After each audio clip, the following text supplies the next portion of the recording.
이재명 정부 임기 동안 나라 빚이 500조가 넘게 늘어나는 실정입니다. 정파TV 오신 걸 환영합니다. 여당, 야당 지지자분들의 의견을 댓글로 적어주세요. 구독과 좋아요, 영상 공유는 대한민국을 일으켜 세웁니다. 존경하는 국민 여러분 안녕하십니까? 청년경제 리더스연합 조세현입니다. 지난 8월 5일 추미애 경기도지사는 취임 한 달 만에 경기도를 부도 상태라 발표하였고 긴축 재정을 선언하였습니다. 저는 오늘 국민 여러분께 묻기 위해 이 자리에 섰습니다. 경기도가 부도라면 대한민국은 정말 안전한 것입니까? 경기도의 재정 위기를 만든 것이 누굽니까?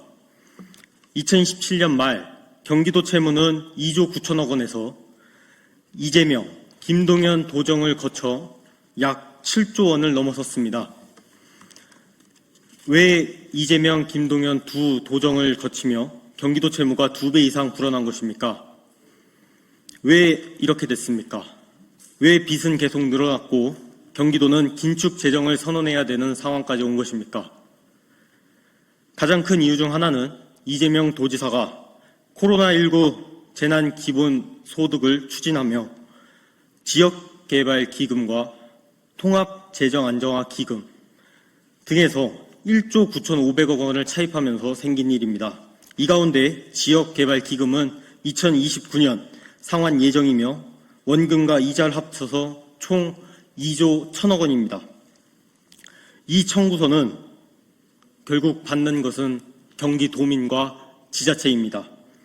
경기도는 7,700억 원의 감액 추경을 편성해야 했고 노인 장기 요양, 소아 응급 등의 예산조차 1년치가 아닌 9개월치의 예산밖에 편성하지 못하였습니다.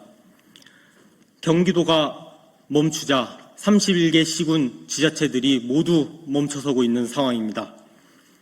지역 인프라가 늦어지고 지자체가 해야 할 사업을 진행하지 못하고 있습니다. 더 큰 문제는 이것이 경기도만의 문제가 아니라는 것입니다. 이 소름 끼치는 일이 대한민국에서 그대로 발생하고 있습니다. 지난해 국가 채무는 1,300조 원으로 전년 대비 약 1,300조 증가했습니다. 1997년 국가 채무 공식 집계를 시작한 이후 연간 증가폭 최대치입니다. 2026년 예산 기준 국가 채무는 1,414조로 GDP 대비 약 52%입니다. 이재명 퇴임 시기인 2030년 GDP 대비 60%를 넘는다는 전망이 우세합니다. 이것이 과연 무엇을 의미합니까? 우리가 지금 쓰는 돈의 상당한 부분을 미래의 대한민국과 국민이 갚아야 된다는 것입니다. 이재명 정부 임기 동안 나라 빚이 500조가 넘게 늘어나는 실정입니다. 경기도에서 빚내서 당장의 재정을 버티고 결국 도민에게 청구서가 돌아갔던 일을 반복해서는 안 됩니다. 그 빚에는 이자가 따라옵니다.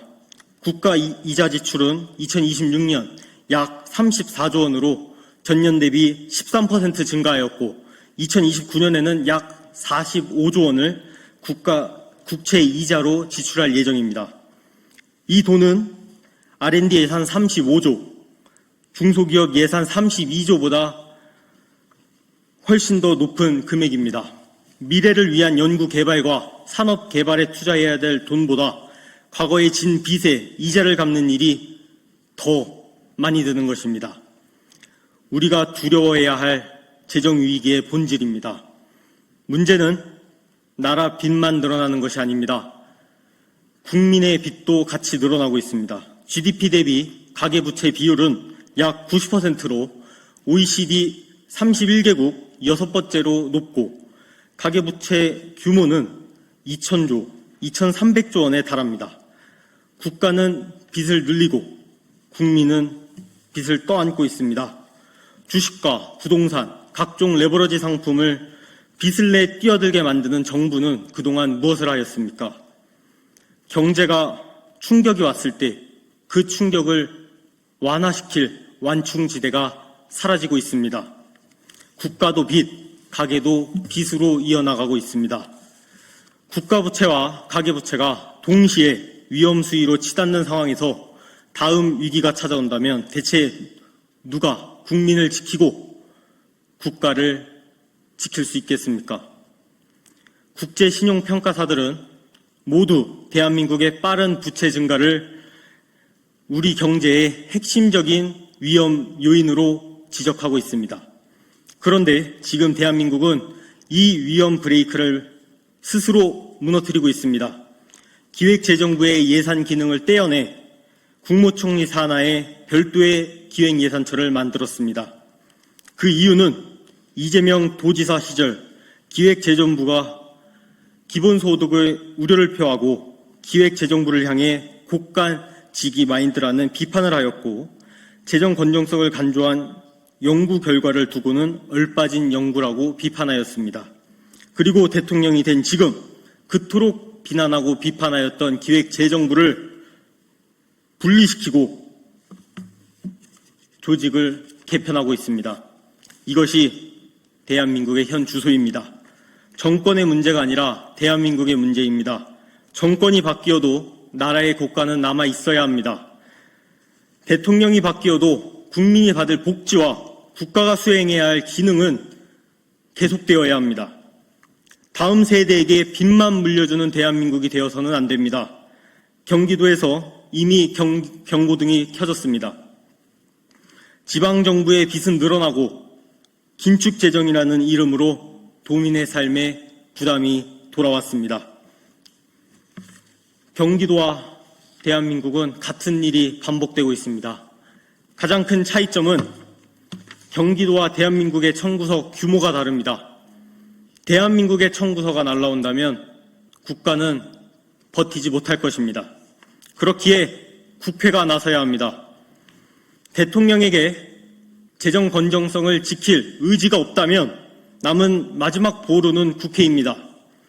윤석열 정부 당시 국회 다수 의석을 앞세워 정부 예산을 대폭 삭감하고 특수활동비 등 전액 삭감하며 정부를 사실상 마비에 이르게 만든 국회가 왜 지금은 아무런 역할을 하지 못하고 있습니까? 윤석열 정부 때 재정 건전성을 강조하며 예산을 삭감한 국회가 이재명 정부 앞에서는 아무런 일도 하지 못하고 있습니다. 국회는 2027년 예산부터 무분별한 재정 확장을 확실하게 제동을 걸고 지출 구조와 예산 우선순위 재조정을 통해 대한민국의 국간을 지켜야 합니다. 지금 줄여야 할 것은 국민의 미래가 아니라 불필요한 국가의 지출입니다. 존경하는 국민 여러분, 경기도의 부도선언은 단순한 지방정부의 재정 문제가 아닙니다. 대한민국에 보내는 마지막 경고장입니다. 나라의 곳간이 텅 빈 뒤에는 위기가 왔을 때 국민을 지킬 방법이 없습니다. 지금 멈추지 않는다면 청구서는 우리 세대가 받을 것이고 미래 세대가 받게 될 것입니다. 빚은 지금 정치인들이 만들고 생색은 지금 오늘의 정치인들이 만들지만 그 청구서는 미래의 국민들이 받게 됩니다. 이제 멈춰야 합니다. 국민의 민의를 받드는 국회가 재정의 마지막 브레이크가 되어주시길 간곡히 촉구드리는 바입니다. 우리 세대와 다음 세대에 감당해야 할 빚의 굴레를 끊어내 주시길 간곡히 부탁드립니다. 감사합니다.